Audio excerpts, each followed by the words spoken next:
for the most part, the brain is a reflection of everything that we know, right? So along with that is our relationship with money. And I feel like I have a really good relationship with money because I work on having a really good relationship with everything in my life. I've never really lived in lack. That just wasn't part of it. Even when I went to college and I had to take out student loans and stuff, I always figured out a way to always be a little bit ahead of the curve. And so let's back up and just look at how people form beliefs. Because most beliefs are created from past experiences, right?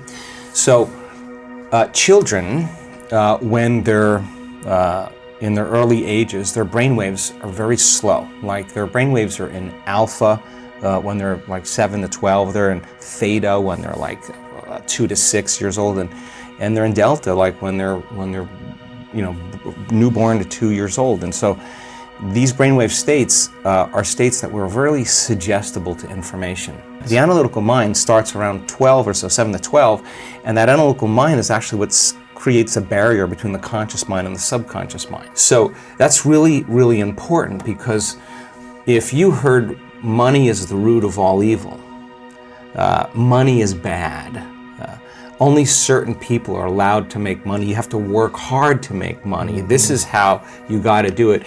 And that becomes the foundation subconsciously. That's like recording an audio file. You just keep recording that audio file, it becomes a subconscious program, right? So a lot of people have a relationship with money based on either what they've been told or what they've experienced in their outer environment, right? So then we gain information from our environment, and the stronger the emotion we feel from experiences in our lives, the more altered we feel inside of us, the more the brain freezes a frame and takes a picture. And that snapshot is called the memory. So think about people who have relationships with money, right, from the past. All beliefs are based on past experiences. So you have an experience where you lose money, you have an experience where money's taken away from you, you have an experience where you don't have enough, you're living in a place where there's not enough money, or a family that's not enough money. Then the emotion that most people are living by on a moment-to-moment basis is lack. Like, I'm in lack of having something that I want. Okay? Now, there's nothing wrong with that, because the experience changes your emotional state. You freeze the frame, you take a picture. The problem is, that's hardware. So we think neurologically within the circuits of that past experience, and we feel chemically within the boundaries of that emotion, which would say, for example, be lack, right? So the body is saying, I'm waiting for some external event to occur. I win the lottery, I marry the right guy, whatever it is, that you're waiting for that event to occur. That experience produces an emotion. So the emotion then takes away the lack.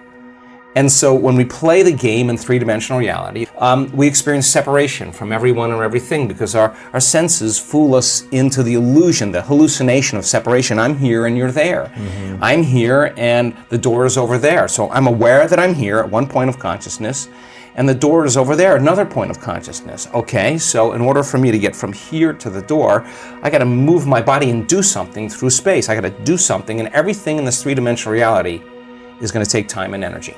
I want this experience in my future, and your brain automatically predicts and projects how far in the future you think it's going to take. So now, one point of consciousness, I'm here. The other point of consciousness is where I'm placing my dream. So I'm separate from that experience. So then how do I get to that experience? In three-dimensional reality, you got to get up and you got to do something. You got to go to work. You got to drive to work. It takes energy. You got to fill your car with gas. You got to eat food. You got to work. All this stuff. You got to sleep. You got to recover if there's stress. And now people are, in a sense, waiting for the experience that's 10 years down the road or 30 years down the road to happen, to take away the lack of them not having it. And unfortunately, many times when the experience finally occurs, they can't enjoy it because they're too exhausted. So you play the game, you go to school, you study really hard, or you study on your own, you develop some skills, you make the right choices, you start saving money, you start learning from your mistakes, And then the game is how many things can you accumulate, and that accumulation then you associate with being wealthy or being abundant or being successful, right? And some people get really good at it, right? You can get really good at that. But for the most part, though, when we create from three-dimensional reality, we're creating from lack and separation. In other words, you're driving down the road and you see someone driving a car that all of a sudden you realize that you don't have. The moment you become aware that that person has that car and you don't have it, you're in lack of having it, right? So what the brain naturally does is it naturally creates you driving that car. And you have an image of yourself driving that car and you start identifying, wow, that would be a greater experience for me to have. The problem is the distance between the thought of what you want and the experience of actually happening for most people is the concept called time. Right? Between cause and effect, right? So some people develop the ability to manage themselves and manage their life. They develop certain skills and they can pay for it and they can get it very quickly. The problem is, if you think about people having the things they want in their life, when they create from lack and separation, it's the experience in three-dimensional reality that produces the emotion, and the emotion is saying, let's feel and experience this thing that you've been in lack and separation from, and that emotion then takes away the lack or separation. But you've worked really hard to get it, okay? Nothing wrong with that. Is there another way to do it? Yes. Okay, so the person who's living in lack is waiting for their wealth to feel abundant. They're waiting for their success to feel empowered. They're waiting for their healing to feel gratitude. They're waiting for their new relationship to feel love. They're waiting for their mystical experience to feel awe. That's the Newtonian model of reality, of cause and effect. Waiting for that event to happen to take away this separation or lack. Nothing wrong with it. It's the way most people create. But what we've discovered is actually something else.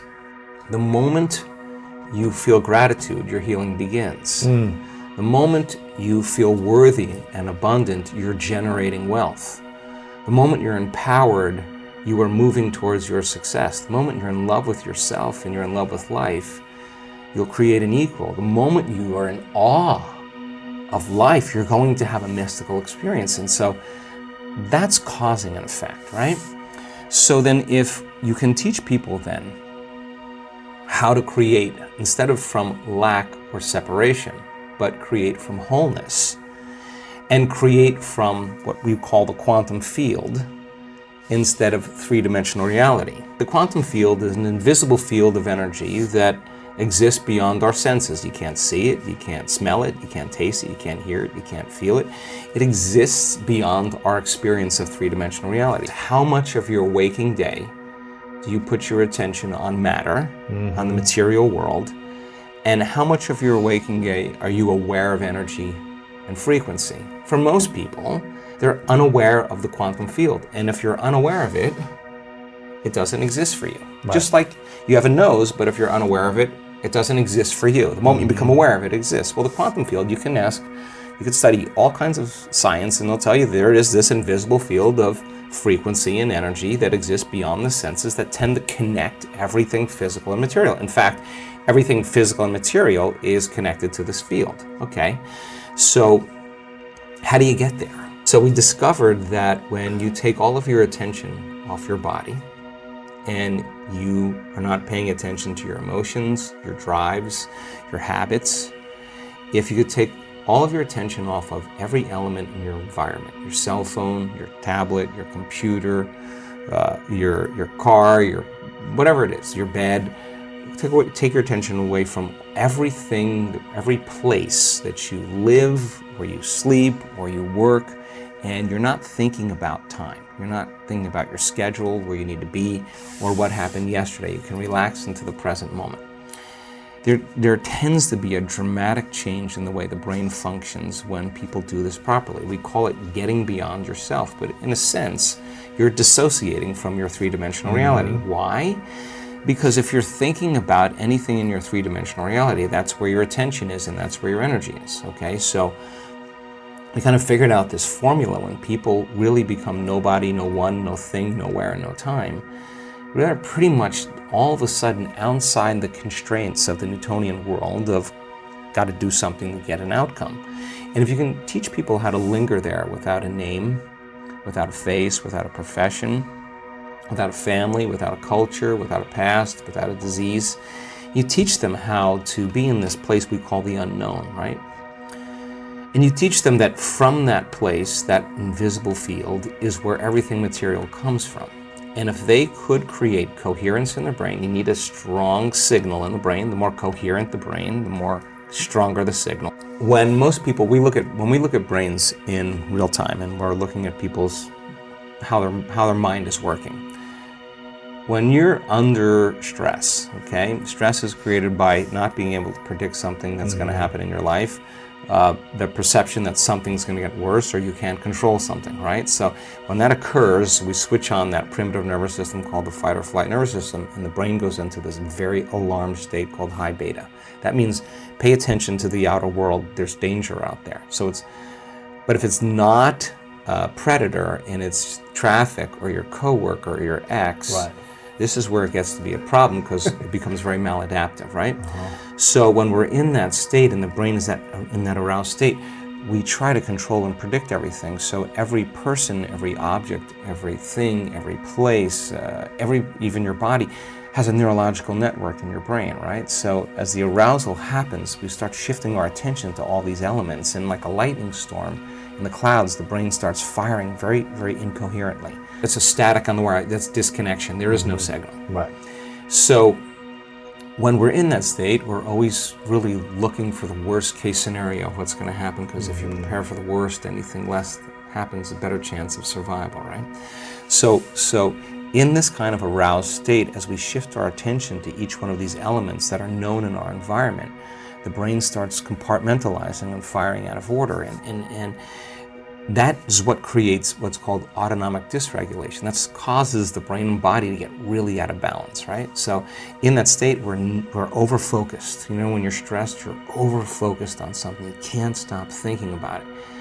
Our research shows that when you do that, you actually make your brain worse, because you're analyzing your problems within some disturbing emotion, and that emotion is driving you further out of balance. You're actually knocking your brain and body out of balance by thought alone, and you're driving it into these more aroused states, right? If you can teach people to do the exact opposite, go from putting all of their attention on everything physical and material in the world of separation, and instead of narrowing their focus on something material, ask them to broaden their focus and put it on nothing. I know that sounds kind of crazy, but when you put your attention on space and you divert your attention, the act of sensing without thinking actually starts to slow the brainwaves down. Not only slow it down, but all of a sudden cause the brain to start reintegrating, starts to synchronize, right?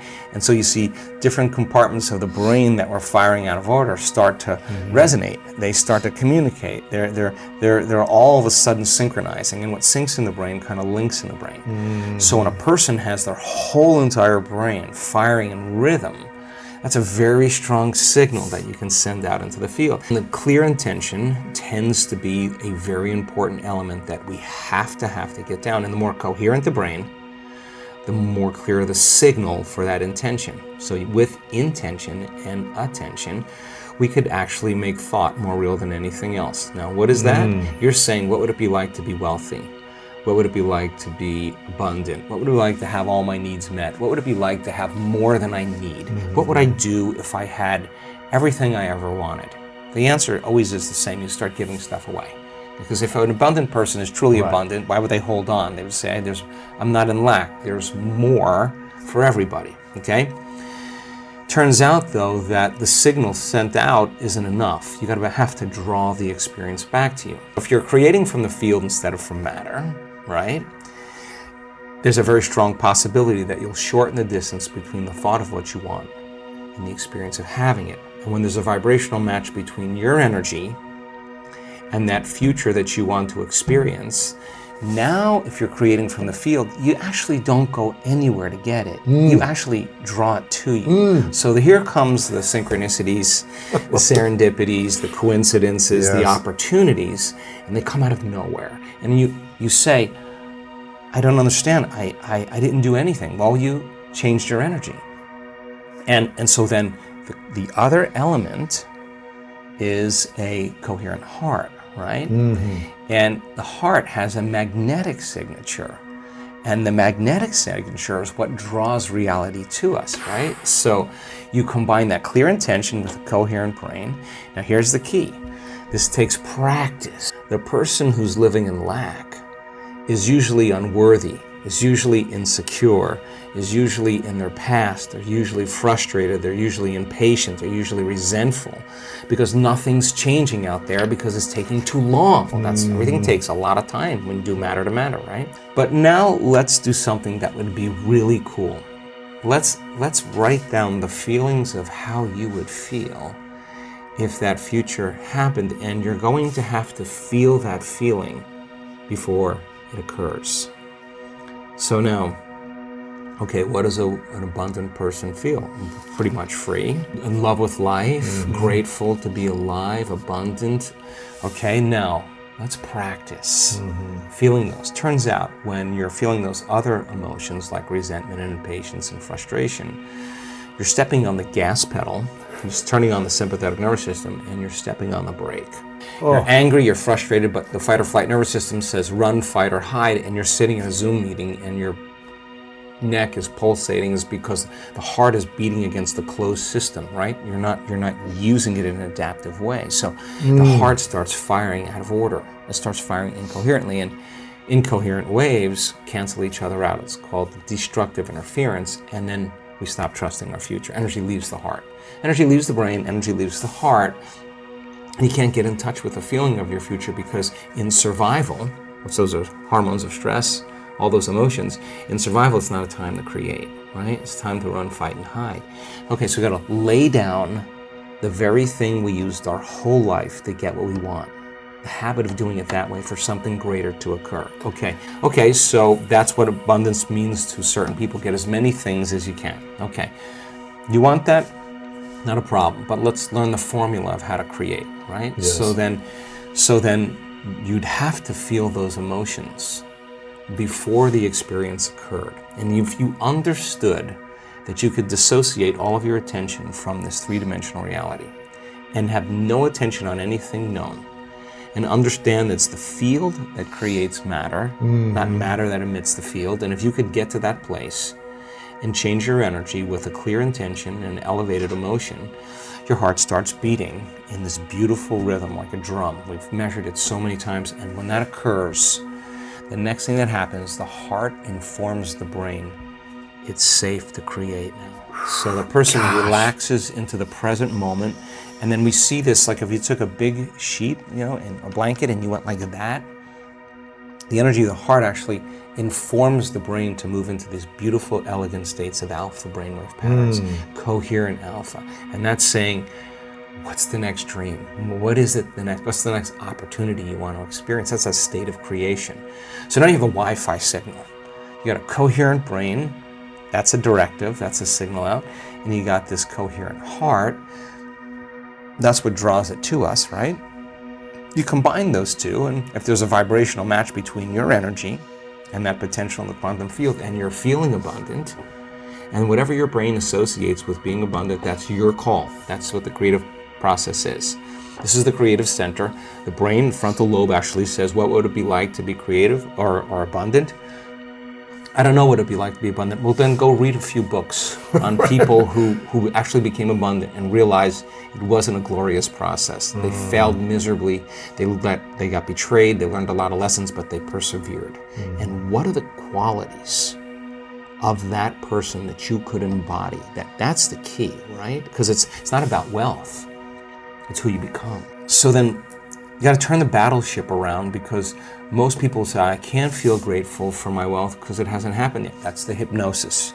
Waiting for the experience to happen to feel grateful. Well, that's Newtonian, that's three-dimensional reality, that's cause and effect.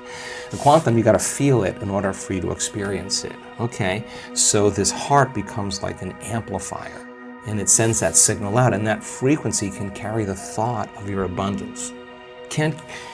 Suffering cannot carry the thought of your abundance. Lack cannot carry the thought of your abundance. It's a different frequency, right? We feel different feelings like suffering. We think different thoughts, right? So people can say, I'm abundant, I'm abundant, I'm abundant, I'm abundant, all they want, but that thought is never making it to their body because it's stopping at the brainstem because the body's saying, I'm miserable, I'm unhappy, I'm in lack, right? So the affirmation doesn't work, right? Okay, so let's go one step further. Yes.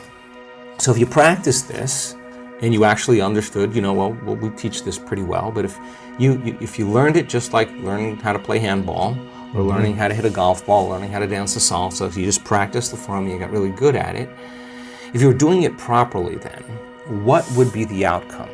The experiment of being abundant would be that you would have to feel that feeling. It's so good at doing it with your eyes closed. You got to do it with your eyes open. Now, why? Because if you're feeling the feelings of your emotions, of your future, you're no longer looking for them. Your body is so objective that it's believing it's living in that reality where you are abundant. And as long as you feel that emotion, you're not separate from it any longer. You're no longer in lack. You're no longer looking for it to occur. Say, why hasn't it happened yet? If you're feeling abundant, why would you look? Right? You wouldn't. So then, our job then is to be able to maintain that modified state of mind and body. So does that mean like you should check your bank account tomorrow and see if there's $500,000 in it? No. You keep tuning into that potential, and then here come the synchronicities. Yes. What's that? That's feedback in your environment. The universe saying, hey, whatever you're doing, all of a sudden, we are starting to create, right? And I think it's so important for people to remember that they're the creators of their lives instead of the victim of their lives, right? So the victim is saying, I'm feeling this way because that person or that circumstance or I don't have any money is causing me to feel this way. That's my relationship with money. What that really means is I'm using my lack to reaffirm my dependency, my addiction, my conditioning. That's my relationship with money, is that I put my attention on money because I don't have it. So their relationship with money is, of course, built on lack. And so when they don't have it, they feel bad. And what they're really saying is, my outer environment, my reality is actually controlling the way I feel and the way I think. This unconscious program of victimization is saying that we're allowing our environment to influence the way we feel and the way we think. Isn't that what victimization is? And the stronger the emotion we have to our lack, the more we put our attention on the fact that we don't have it, right? Yeah. And so then the person has forgotten that they're creating reality because what they're creating is lack. And they're creating more of it. And then they try harder and they force harder. So the experiment then is, let's try it another way. Let's create from the field instead of from matter. Get a coherent heart, get a coherent brain, relax in the heart, and energy moves right into the brain. We've measured this 1,000 times. And all of a sudden, the person moves into these beautiful, elegant brainwave states where they're super creative, right? So the longer you're conscious of that energy, the more you draw that future to you. So then, what does the synchronicity mean? It means whatever you're doing inside of you is producing that effect outside of you. Pay attention to what you did. When the synchronicity happens, do you think you feel suffering or do you think you feel a little excitement? You feel inspired, right? So then that synchronicity is saying, use this energy, use this feeling. It should be easier for you to feel this now and go back and do it again. Keep the experiment going. Then here comes the promotion, here comes the email, here comes the person you meet at the right time, right? Whoa, we have something happening here. And then that becomes the momentum, right? So then we generate abundance. That's how we do it. We generate abundance.